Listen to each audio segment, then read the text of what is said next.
and today I'm continuing reading from The Roots of Health by Petulengro, and I'm going to read you chapter 2, Eat to Keep Well. Diet is a very important part, not only of health, but also of beauty. We know that the running of a car depends upon the quality of petrol used.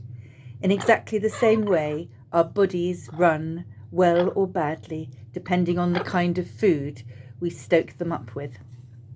Much of the malaise and depression around today stems only from sluggish systems. Walking and fresh air help to combat this, but the best way to keep your system clear is to stick to a careful, sensible diet. Yes, you agree with that, don't you? My parrots really agree with that. And you can just see the cats over there, and they agree with me too. Okay, and they agree with Petulengro. Eat fruit, plenty of vegetables, salads, stewed prunes occasionally. Take buttermilk or malted milk. Eat sparingly of rice, pastry, pasta, sweets. It is true that the true Romany only begins to grow old at around the 80th year. What are you looking at? You're looking at this, aren't you?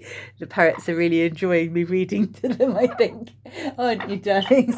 Right. What secrets enable them to keep their youth? One of them, and this will disappoint meat eaters, is that they do not eat a lot of meat, which is not, as is often thought, an essential part of the daily diet. On some days, Romanies make do with nuts, herbs and vegetables and avoid meat altogether. It does the stomach good to have a rest from it. Eat plenty of cheese. It is full of protein, to build strong bones and teeth and to keep the muscles firm. And there's a miracle of nourishment in an egg yolk. That's what you like for breakfast, isn't it? My parrots love eggs for breakfast. Or a little bit of egg for breakfast. Vitamins A, D, E, B1, B6, riboflavin, iron and calcium. Milk is also a valuable source of protein. They're saying hello to the pigeon at the window too. Fat and carbohydrate, and you get essential minerals from butter and margarine. Butter provides calcium as well. There are foods that even for determined slimmers should always be included in the diet. It can be dangerous to cut out starch completely. Wholemeal bread, for instance, contains calcium, iron, vitamins B1, B6 and E, riboflavin, and nicotinic acid. Yes, and nicotinic acid, yes. Oatmeal, very much like the oatmeal for breakfast, don't you? Joey loves porridge. Right, where am I getting back to? Oatmeal is also a valuable source of these. The Scots need no telling about the health-giving qualities of oats. Plateful. I don't know what they're finding so funny, but something's very funny about me reading today. Right, a plateful at breakfast gives a good start to the day. The children love this oatmeal jelly, and it's so good for them. My mother always made it for me when I was a child, and this is now the gypsy recipe for oatmeal jelly. Cover 2 ounces of coarse oatmeal with cold water and allow to stand for 2 hours. Place in a saucepan with a pinch of salt and simmer for 40 minutes. Strain into a basin, add a squeeze of lemon juice or any fruit and honey to taste. Stir well. Put into a mould, allow to set, then turn out and serve. Incidentally, this is also a fine food for invalids. The Swiss make a very good breakfast food, which they call muesli.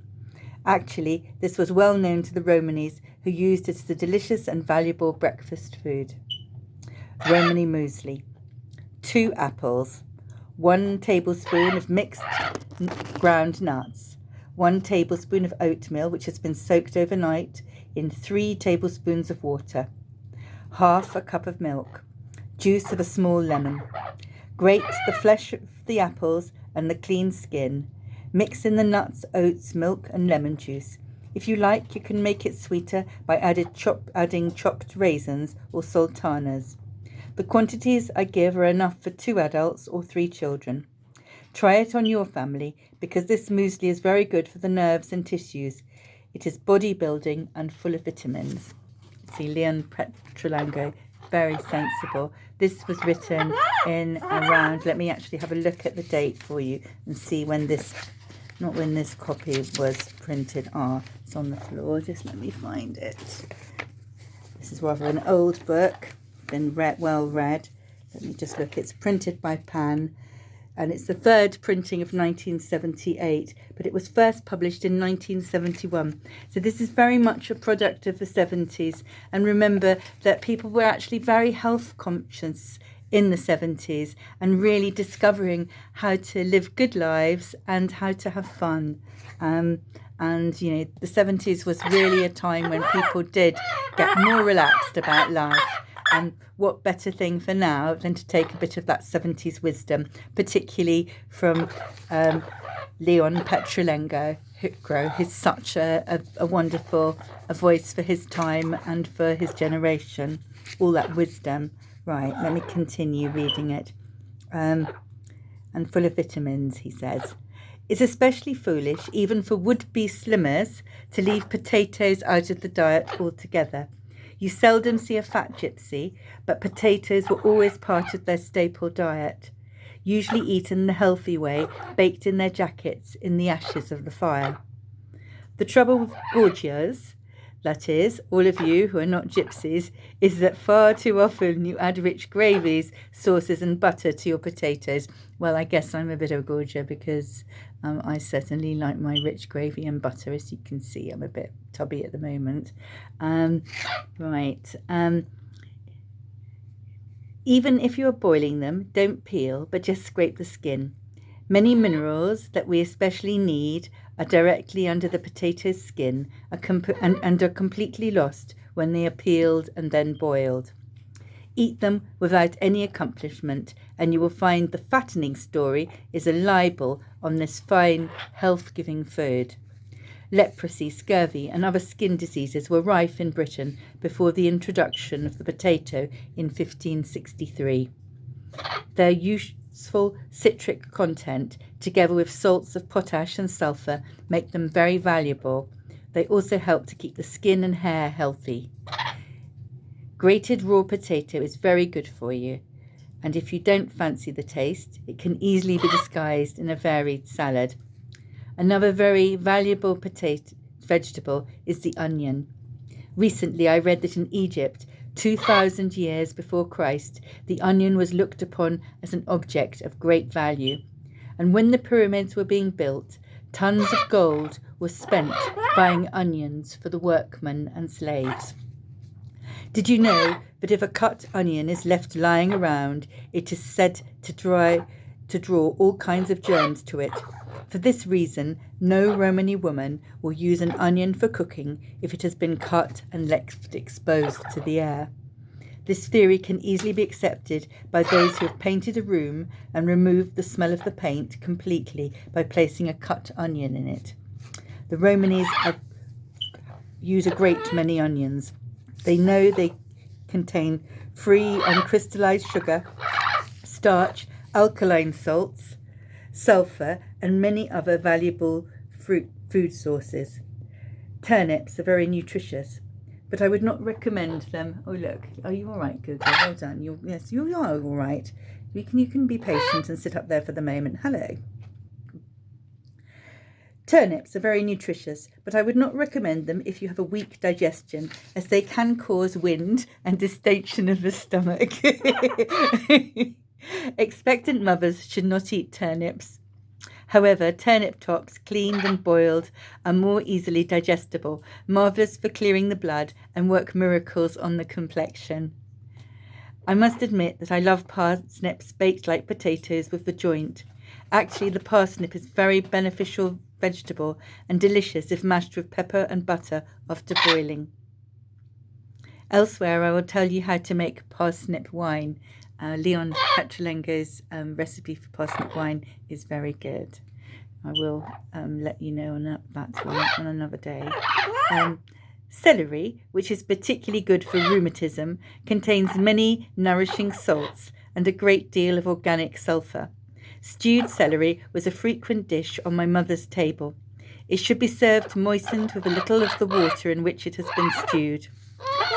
And that, you're getting very enthusiastic about this. You do enjoy being read to, don't you? They really are enjoying being read to.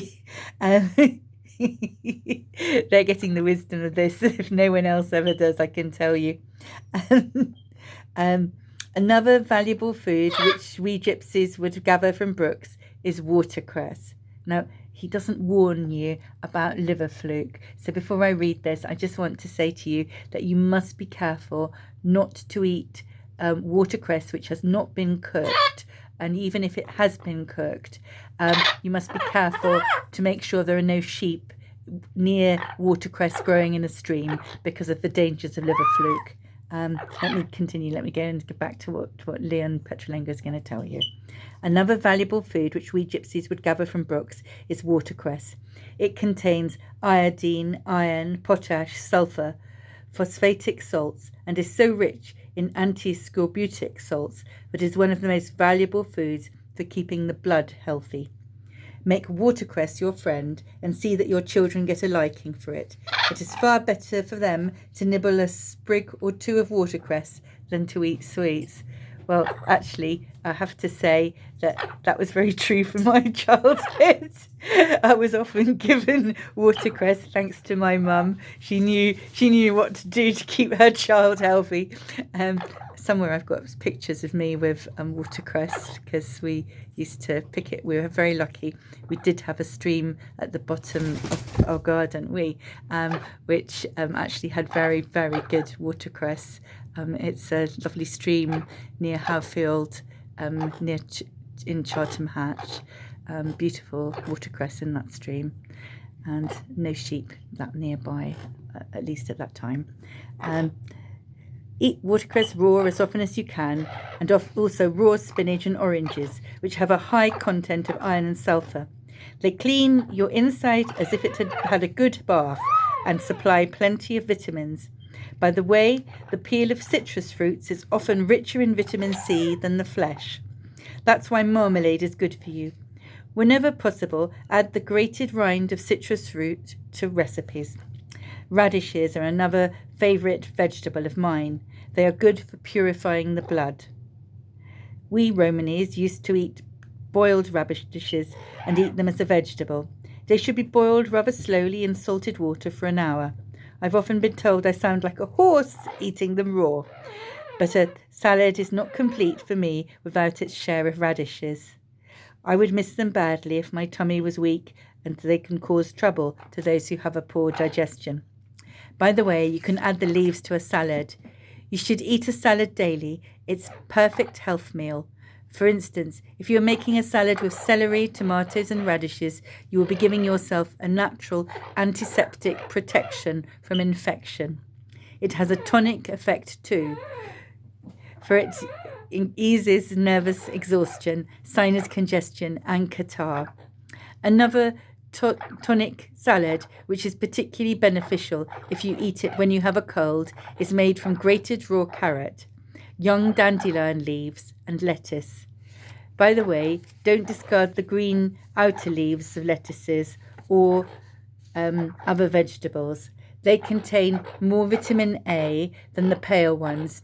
Even if a grub has wended his merry way through and left a hole, you can still clean the leaves and use them. You agree with that, don't you? Yes, Google's agreeing with that. He says that's absolutely true. Lettuce has been eaten for many hundreds of years. It was cultivated by the ancient Egyptians and in China. In biblical times, lettuce was a sacred plant used by the Hebrews in the Passover ritual, and in Rome it was brought into favour by Antonius Musa, physician to the Emperor Augustus, who prescribed it as a health food. It was usually eaten as a dessert, but Emperor Domitian changed all that. He invented the salad dressing, and lettuce became an hors d'oeuvre. But that as it may, we Romanys have always been great lettuce eaters. It is the easiest grown and most useful salad ingredient, and full of nutrition. Incidentally, when you are using it with a dressing, make this of lemon juice and olive oil, which is more beneficial than other dressings. When lettuces begin to turn slightly sad in the autumn and winter months, and the imported kind are very expensive, you can turn to chicory, sometimes called French endive. Use the spiky leaves in your salad. The roots of chicory can be dried and ground and mixed with coffee to give it an unusually slightly bitter flavour. You can also boil chicory and use it as a vegetable. This way, it is also very tasty and health-giving. In fact, it has been discovered that it's great for gout and rheumatic complaints. As a child, one of the cheapest and best vegetables I enjoyed was mushrooms. Mushrooms are the Romany's great friends. They grow wild for all to pick and are no one's property. Not only that, they contain nicotinic acid and riboflavin and are very good for the blood. Many times I grumbled when my gypsy father made me get up and out of the Vado very early in the morning because it was mushroom gathering time. But my displeasure quickly vanished when we came upon a field where they had appeared, like magic overnight, and littered the grass like huge snowflakes. Besides being so good for you, mushrooms are delicious. I know of no nicer smell than mushrooms sizzling in the pan for breakfast, especially when you've worked up an appetite gathering them in the morning dew. This makes me think of staying with my great aunt by the side of the river in border country. Yes, and getting up early to gather mushrooms, and she would cook them for breakfast in this way. By the way, Romanys never peel mushrooms because this takes away flavour and goodness. You can rub the skin clean with a little salt. Yes, mushrooms, lots of mushrooms grow on the shores of the River Esk in Cumbria. Very good place for mushrooms. Nice place. Now, let me share with you some of the delicious Romany ways of serving mushrooms. Right, so here's a recipe for baked mushrooms. Wash the mushrooms and place flesh side up in a fireproof dish. Dot the top of each mushroom with a small piece of butter, season with pepper, and bake in a hot oven for about 20 minutes. Nice and simple. Mushroom treat. Wash the mushrooms and place flesh side uppermost in a fireproof baking dish. Season with pepper and salt. Spread a layer of finely chopped onion or shallot on top and sprinkle with grated cheese. Add a layer of breadcrumbs and dot with pieces of butter. Bake in a hot oven for 15 minutes and serve at once. Mushroom sauce. This is delicious with pork, hare or veal. Mix 1 tablespoon of flour to a paste with a little cold water. Add a pint of meat stock and milk and finely sliced onion. Sprinkle in a few mixed herbs and simmer for 20 minutes, stirring frequently. Then add sliced mushrooms, just the chopped stalks will do, to the sauce and cook for a further 20 minutes. Now here is the way we Romanys used to preserve our mushrooms when there was an abundance, so we could still enjoy their flavour when they were out of season. Romany mushroom ketchup. Rub the mushrooms clean with salt. Break into small pieces, then weigh them. Now put them in a dish and sprinkle with salt in the proportion of 3 tablespoons to each pound of mushrooms. Leave for 3 days, stirring 3 times a day. 3 is a gypsy mystic number. Then place the mushroom mixture in a saucepan over a gentle heat until the juice runs out. Strain off the liquid and measure it. To each pint, allow 1/4 teaspoon of allspice. powdered mace, ginger and pepper. So that's a quarter of a teaspoon of allspice, a quarter of a teaspoon of powdered mace, a quarter of a teaspoon of ginger and a quarter of a teaspoon of pepper. Add a pinch of each floured cloves and cinnamon. Place the mushrooms and liquid in a hot pan and simmer gently until the contents are reduced by about half. Pour into hot jars and seal immediately, and that's a lovely mushroom ketchup.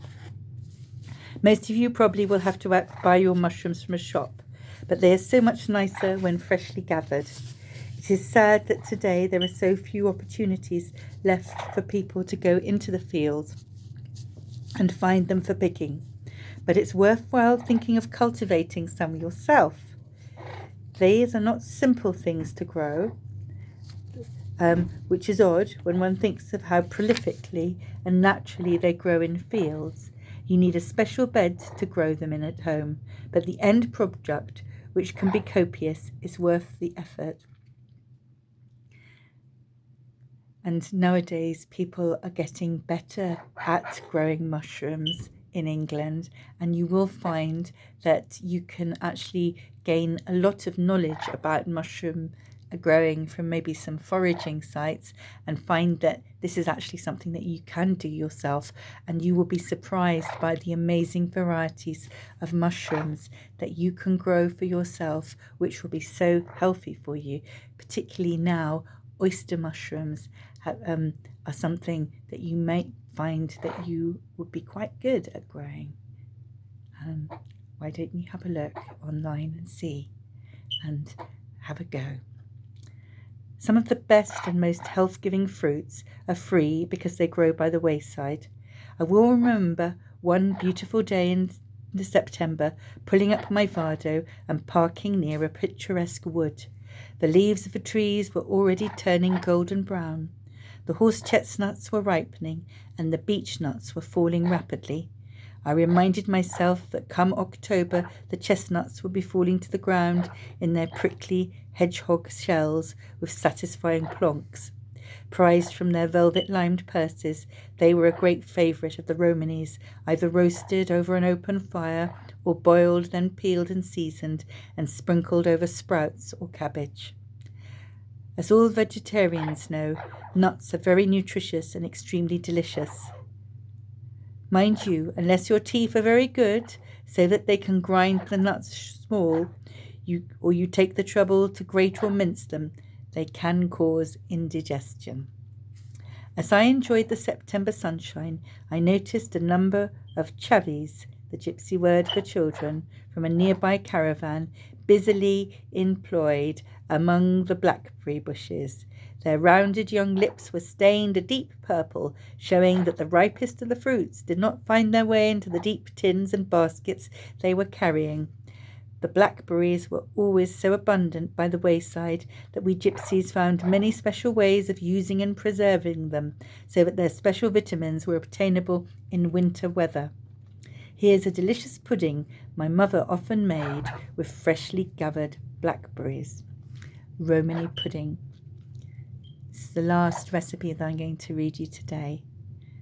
1 loaf of stale wholemeal bread, hot steamed and sweetened blackberries with plenty of juice, cream. Slice the bread fairly thinly, removing the crusts, and line the inside of a pie dish with slices, fitting them in well and evenly. Gradually fill with hot stewed blackberries and enough juice to colour all the bread in the dish. Cover the fruit with bread slices and pour in the remainder of the juice over them. Set the pie dish in a tin.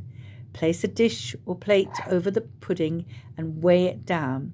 Leave in a cool place overnight, then turn out carefully. Whip the cream and decorate the pudding with it. Now that's the way to have a Romany pudding. Really good. And you could add some black currants to that if you wanted to, or other summer fruit. I hope you've enjoyed listening to The Roots of Health by Leon Petulengro, and have a good day. Kushti bok. Kush ti sante.